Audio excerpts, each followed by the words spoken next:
I've only had it about 8 months, but my Road Glide ST is about to turn 10,000 miles. So I thought it'd be a good time to give you my thoughts on the bike, what I think about it as far as comfort, rideability, performance, and the one thing that drives me crazy. Stick around.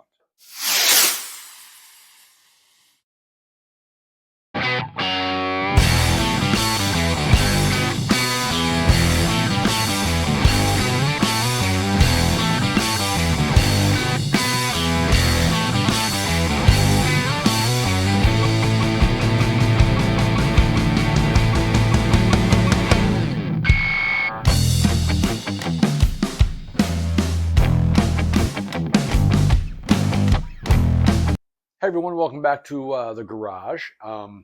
Thanks for coming along for the ride. If this happens to be your first time here, welcome. I post a weekly video right here from the Charlotte, North Carolina region related to Harley Davidson, parts, accessories, the bikes, trips we're taking, stuff like that. So I appreciate you spending 5 or 10 minutes with me. And I know you got a lot of choices and a lot of things to occupy your time. So thanks for stopping by. Thanks for coming along for the ride. So as you're watching this, I'm actually going to be on the road. I'm recording this a couple of days early because I'm going to be heading to Arkansas to ride with Adam Sandoval, and the veteran benefit ride that he's going to be doing out there. So I'm heading from Charlotte to Arkansas, going to do the ride with him, and then heading back home. Be about 2,000 miles total. So I'm looking forward to that. And I thought now would be a good time. I've had the bike 8 months. I've got just almost 10,000 miles on it. And I thought it'd be a good time to let you guys know what I think about the bike. What I like, what I don't like. And it's a very short list of what I don't like. And it's really not the bike's fault. I'll get to that in a second. First of all, let's talk about what I like. Number one, the styling. The bike is beautiful. You guys all know that Road Glides are just a great looking bike.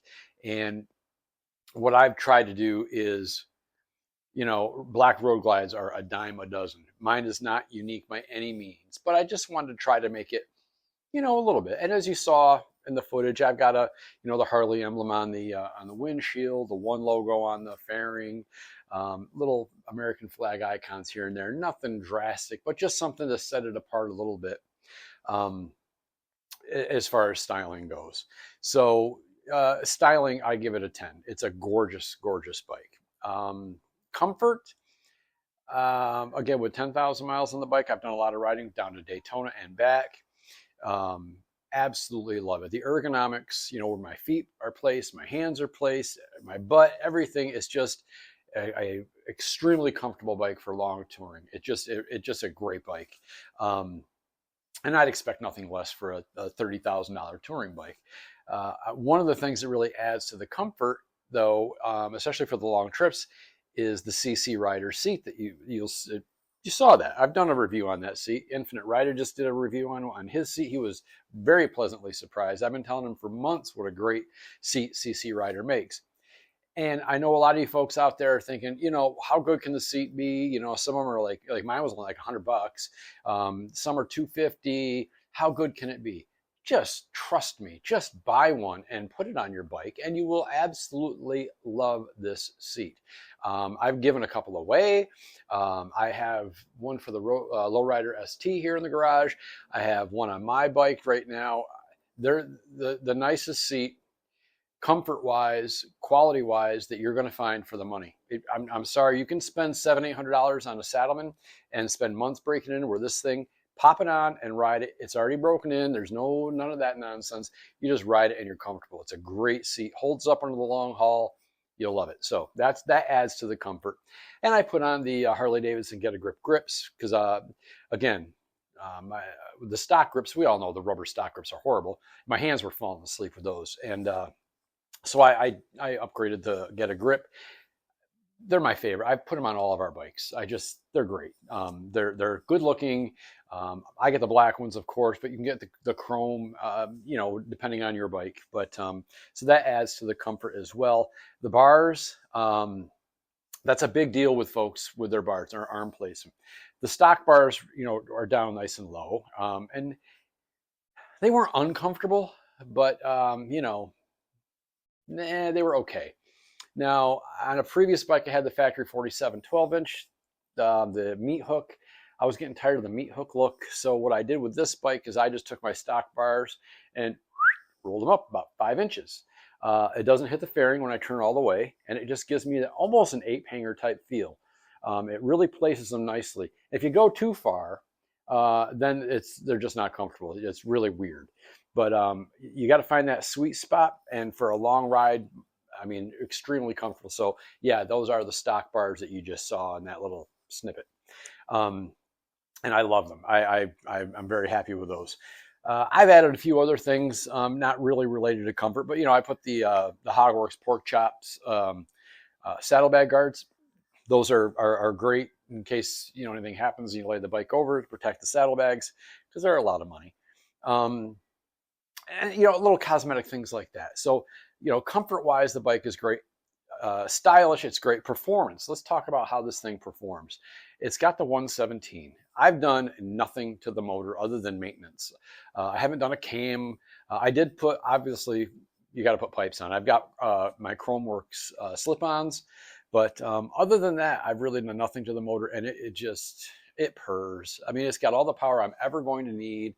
I know you guys, the 131s and all this other nonsense, and for me, 117 is plenty. This thing hauls ass. When you're cruising down the road, if you got to merge, it's got all the power that I ever am going to need. I'm very happy with the performance of the bike. So performance-wise, yeah, it's amazing. I absolutely love it. Now, I mentioned there was one thing that I hated about the bike, and I hate this about all of my bikes. I always choose the color black. Now, that's not a reflection of the bike. The bike is a great bike. But why do I always choose black? It is the worst for keeping clean. I've got 3 black motorcycles sitting right here in front of me. My Road Glide ST, my wife's Lowrider S, and my son's Yamaha V-Star 650 Custom. They're all black.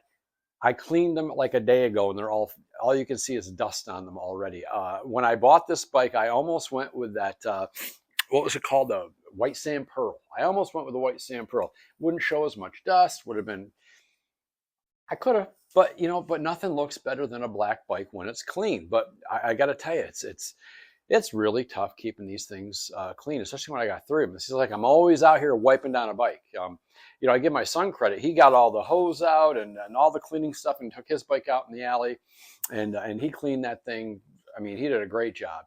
And then a few hours later, he's like, Dad, I just cleaned it. Look at it, it's dusty already. I'm like, yeah, welcome to my world. I got to take care of 2 of these things, mine and my wife. So, but again, that's no reflection on Harley Davidson or the motorcycle itself. It's just my choice. I like black bikes, but man, they're a pain in the ass to keep clean. But yeah, overall, hitting close to the 10,000 mile mark, I give the bike a 10. I absolutely love it. Now, I know everybody's switching over to the new 2024s, getting the new infotainment system, and they want the new suspension. They want all these new upgrades and things. I totally get that. And I'll be totally honest. When it first came out, I hated it, that bike. I just didn't like the fairing. It was just starting to grow on me a little bit.